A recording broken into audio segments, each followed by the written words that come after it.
What's going on, and welcome to the Solo Shot. My name is Tom Vecchio. We have a 4-game MLB slate tonight. It locks at 8:05. As always, this is one of the many shows on the FanDuel Podcast Network. You can find that anywhere, whether it's iTunes, SoundCloud, Stitcher, Google Play. Make sure to give that a like, follow, or subscribe. That is greatly appreciated. And you can follow me on Twitter at DFS_Tom. I am here for the beginning of this week while Jim Sonis is still on vacation. It's going to be a good week. We have a 4-game slate. Again, locks at 8:05 tonight, an hour later than normal. Before we hop into things, listen up, baseball fans. FanDuel is giving you an exclusive way to get in on the action with the MLB Single Entry Series presented by Roto Grinders. Each week, enter a featured single entry contest to win cash prizes and compete for a seat in the $40,000 online final. Just play daily and we'll add your 4 highest point totals together to give you a combined score and rank for the week. So head over to FanDuel and enter the MLB Single Entry Series today. Eligibility restrictions apply. Head over to FanDuel.com or download the FanDuel app for more details. All right, hopping into this 4-game slate.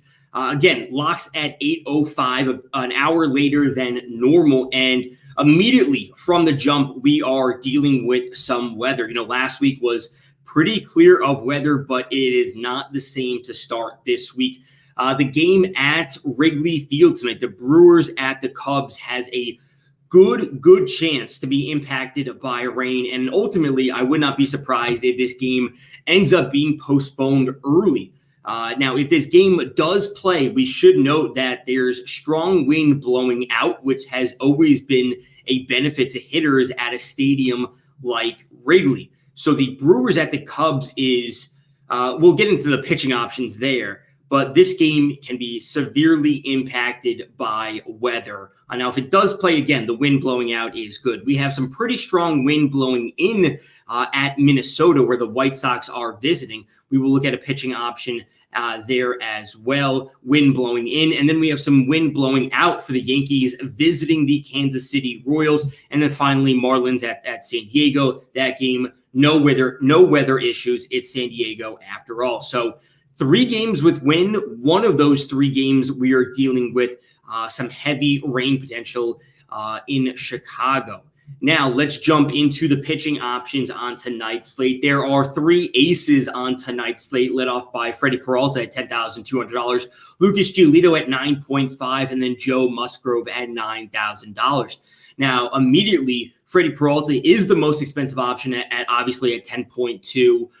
And it can make things difficult to roster a pitcher that is that expensive on a smaller 4-game slate where there's just not that much value, combined with the fact that we do have that rain potential in Chicago, combined with the fact that we do have the wind blowing out, which presents obviously a significant boost to hitters if that game does play. Now, we look to Freddie Peralta, and he comes in with a slate-leading 34.5% strikeout rate this season, which is absolutely phenomenal. Now, he's only allowing 0.79 home runs per 9 this season, which is absolutely fantastic. But in fact, he's allowing a 48.9% fly ball rate this year. So we combine the high fly ball rate that he does have with the wind in Wrigley, and it certainly makes Freddie Peralta a riskier option on tonight's slate if this game does play due to the weather. Now, I say all this because even if this game does play, rostering a pitcher that's that expensive is obviously going to be difficult on a smaller slate. So we can almost put Freddie Peralta as the second or even third best option among these top tier pitchers, because Lucas Giolito at 9.5 is in Minnesota with the wind blowing in. Now, there's no doubt that Lucas Giolito kind of burned us last week against Kansas City, where he went 4 innings, gave up 8 hits, only had 2 strikeouts, and gave up 6 earned runs for a total of 0 FanDuel points. But what can't be denied is that Giolito has a 27.7% strikeout rate this season. Now, if there's going to be a bit of recency bias against Lucas Giolito, ultimately that could be okay, because we know that this Minnesota offense is a bit watered down after some of the trades that they have made, and they're certainly fine to attack. Now, if the Chicago game ends up getting postponed, we could be looking to Lucas Giolito as a better tournament option overall in pitching, because we should see Joe Musgrove as the number one overall pitching option on tonight's slate. Now, even if the Chicago game does play, I still think that Musgrove is the best pitching option because he's the cheapest among them at $9,000. He still comes in with a solid 27.9% strikeout rate, which is, yes, behind Freddie Peralta, but we still have to be looking at the overall matchup and the park factors for both of these pitchers. So I'll be leaning towards Musgrove, even if the Chicago game does play, because Musgrove is cheaper, making lineup construction that much easier. He has a good, but obviously not as great of a strikeout rate compared to Freddie Peralta. He's up at 34.5%. We do see Musgrove with a solid 32.9% fly ball rate this season. We also see Musgrove with a solid 3.48 Sierra. We look to his matchup against Miami, who are coming in with a 24.7% strikeout rate this season versus right-handed pitchers. Now, of course, the Chicago Cubs lineup also offers plenty of strikeout upside for Freddie Peralta. The Cubs come in with a 25.5% strikeout rate with their current roster, which is the second worst in the league. Miami is the ninth worst in the league. So the matchups are somewhat comparable, especially for the Cubs with their watered-down lineup after all of those trades. But the hitting environment is so much better for Musgrove at home going up against Miami. San Diego, a park that has been known to skew towards the pitcher's side of things compared to Wrigley with the wind blowing out. So among the three pitchers on tonight's slate, the three top pitchers, I should say, on tonight's slate, who are all above $9,000, it's clear that if all the games play, the answer is Musgrove. If the Chicago game plays, I still think the answer is Musgrove. And if the Chicago game does not play, I think that Giolito makes a solid tournament option because we should see everyone leaning towards Musgrove just because the matchup is that much easier against Miami. Now, this isn't to say you can't take shots on Jameson Taillon, who's going up against the Kansas City Royals. You could take a shot on even Carlos Hernandez for the Kansas City Royals, who's $6,500. He comes with a 28.1% strikeout rate this season, which is actually the second best on the slate behind Freddie Peralta, ahead of both Joe Musgrove and Lucas Giolito. He does have a smaller 39.1 inning sample size this season. It's his second in the majors. He pitched last year only 14.2 innings, so he can't be taking too much from that. But we do see him with a 14.0% walk rate, which is obviously a bit concerning. We also see him with a 40.6% fly ball rate. He's only allowing 0.92 home runs per nine, but the wind blowing out in Kansas City, combined with the fact that he is allowing a 40% fly ball rate, presents a bit of home run danger for him, especially going up against a lineup like the Yankees. So pitching on tonight's slate, Musgrove is going to be number one no matter what. Giolito, I think, has to be number two if we take account for the weather, the matchup, salary, all those sorts of things. And then Freddie Peralta would be number three for me. Obviously, that is yet to be determined if that game even plays. I wouldn't hate taking a shot with Taillon, as I just said. Wouldn't hate taking a shot with Carlos Hernandez. Now, as we move onto the stacks on tonight's slate, this is where we're going to potentially see things very, very chalky. And this is also where we could see a lot of overlap when it comes to our lineups. And a lot of the lineups that you see have one player different, and that player goes off. And, that's the difference between 50th and 10th in a contest.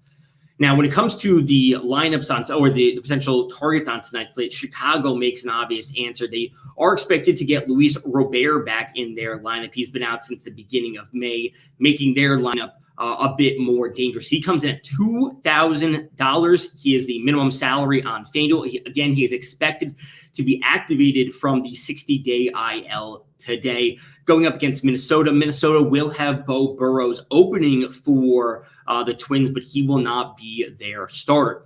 Burrows, of course, allows a 63.3% fly ball rate this season. Obviously, a significantly smaller sample size because he has only 9 innings pitched.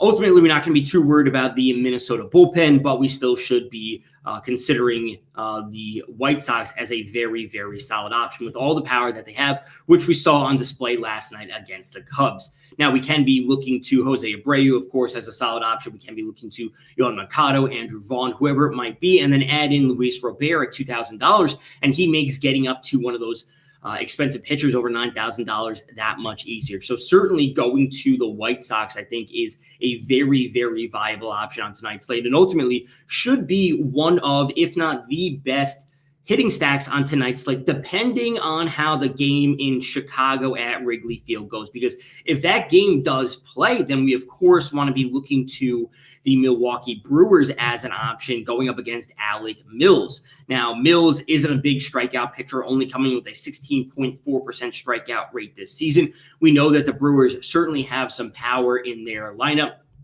We know that the potential for home runs and the fly balls with the wind blowing out at Wrigley will be obviously accentuated tonight. And that's something we certainly should be looking to attack. We also can be going to the Cubs as a bit of an under the radar stack because of the fly ball rate that we do see Freddie Peralta allowing this season. So stacks overall on tonight's slate, it's almost as we're in a bit of a wait and see because the Chicago Cubs game, because both Chicago teams are on tonight's slate. But the game at Wrigley Field tonight is so important because with the wind blowing out, the home run upside for both teams is immense. Now, yes, Freddie Peralta this season has certainly shown to limit the number of home runs that he's allowing, but we do see him still allowing a very high 48.9% fly ball rate.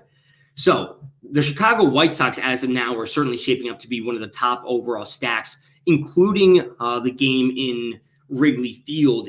And I would say that the Chicago White Sox could be one of the top overall stacks on tonight's slate. We also could be viewing the Yankees as a top overall stack on tonight's slate due to the fact that we also have wind blowing out in Kansas City. Now, generally, Kansas City skews a bit towards being a pitcher's park. But with the wind blowing out, we can be looking there as a viable option. Now, it kind of leaves this Marlins-Padres game a bit further behind. You know, of course, the Padres have plenty of upside in their lineup. Even without Tatis, they still have plenty of home run potential. It kind of leaves the Padres as just a clear secondary or tertiary option because both the Royals and the Yankees are in a good hitting environment. We could have a fantastic hitting environment at Wrigley Field. And of course, the power for the White Sox is always very evident. I do like the Padres as a bit of an under radar stack. I guess that's kind of weird to say in a 4-game slate with a lineup like the Padres being under the radar, but given the hitting environments that we do see in Kansas City, it's also very hot in Kansas City.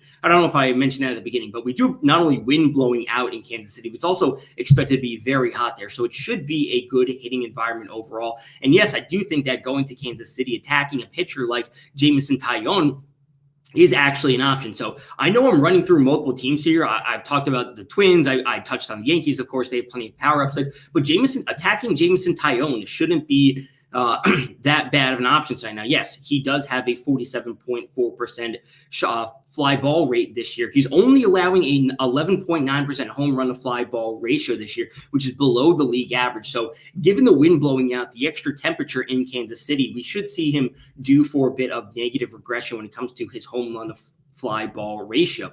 Now, we can be looking to some of the options on Kansas City. Of course, Sal Perez, Carlos Santana offer plenty of upside, along with Hunter Dozier for the Kansas City Royals. So the potential for, I would say, a lot of the hitting stacks on tonight's slate to have multiple home runs is certainly looking very solid. That would be led off by the Yankees and the Royals. And then, of course, Chicago or Milwaukee. I think also Chicago makes a bit of an potentially under the radar play, depending on whether or not we get this game to actually go. And then if people are going to be worried about their watered down lineup going up against a pitcher like Freddie Peralta with his strikeout upside, we could see the Cubs coming in at lower rostership percentages. So the stacks on tonight's slate, we could make an argument for a lot of them, I would say outside of Miami and probably Minnesota as the bottom 2 stacks. But doesn't mean you shouldn't be looking to have some exposure to them, of course, if you're looking to be a little bit different when it comes to tournaments. Now, the final 3 things on tonight's slate, well, I think we're in a bit of a wait and see. Due to the fact that we are potentially looking at a 4-game slate, well, we are looking at a 4-game slate, but this could be potentially a 3-game slate, depending on if this Chicago game gets canceled. Obviously, we'll touch on that more at the 4 p.m. Q&A, which you can find right here on the FanDuel YouTube, Twitch, and Facebook page. So come the 4 p.m. show, we will have a much clearer idea, or hopefully we'll have a clearer idea of what we're actually looking at on this slate, because if that game is in fact canceled, we're going to be looking at some very, very chalky pitching options, and we're going to be looking at some very, very chalky stacks because they should be very clear with only 3 games, with one of the hitting environments, that is at New York, at Kansas City, being that much better compared to both other games. So that's what we're kind of be waiting on. I know we have to kind of go with things with on the fly right here when it comes to the final 3 things and this slate overall, but we're just dealing with a bit of uncertainty and the fact that it's a small 4-game slate. So as of right now, my home run call for tonight's slate is actually going to be Sal Perez for the Kansas City Royals. He obviously comes in with that fantastic splits, whether it's versus a righty or lefty. He's only $3,200. And again, we do see Tyone allowing a high 47.4% fly ball rate this year. And again, I'm expecting him to be due for a bit of negative regression because he's below the league average when it comes to his home run to fly ball ratio. Add in the wind blowing out in Kansas City, add in what should be 92 or so degree weather, and it sets up to be a great hitting environment overall. So Sal Perez is the home run call for now. We'll touch back on some pitchers just because we have to get some clarity on this game at Wrigley Field. But Joe Musgrove right now is shaping up to be the number 1 pitching option on tonight's slate, followed by Lucas Giolito, and then Freddie Peralta if that game does play. Again, not unwilling to take some shots with Jameson Taillon. I know I just said I like to attack him with some home run upside, but we do see the Kansas City lineup struggle at times. And then Carlos Hernandez at $6,500 for the Royals is showing some nice strikeout upside this season. He does have a high 14% walk rate, which could present a bit of issues for him against this Yankees lineup, but he's only $6,500. And if you're really looking to be different in tournaments while paying up for some hitting stacks, he could be an option due to the fact that the Yankees still strike out a decent amount, and he is flashing a high strikeout rate. So a 4-game slate as of now. It could be a 3-game slate by the time we get to the 4 p.m. Q&A. We have Carlos Santana as the first home run call as of now. I will circle back on a second home run call when we get to the 4 p.m. Q&A. I will take all of your questions there. Hopefully we get some info regarding the Chicago Cubs hosting the Brewers game when it comes to the weather, just because that game is so important. And then we'll circle back on some value once we get some confirmed starting lineups. We can look at the Padres a bit more. We could even look at Minnesota a bit more as potential stacks because we did see Lucas Giolito struggle with some home runs in his most recent game. And that is truly a way to go against the grain and attacking one of the highest priced pitchers on tonight's slate. All right, so that does it for today's podcast. As always, can be found on iTunes, SoundCloud, Stitcher, Google Play. Make sure to give it a like, follow, or subscribe. You can follow me on Twitter at DFS_Tom. Until next time, good luck in your contests.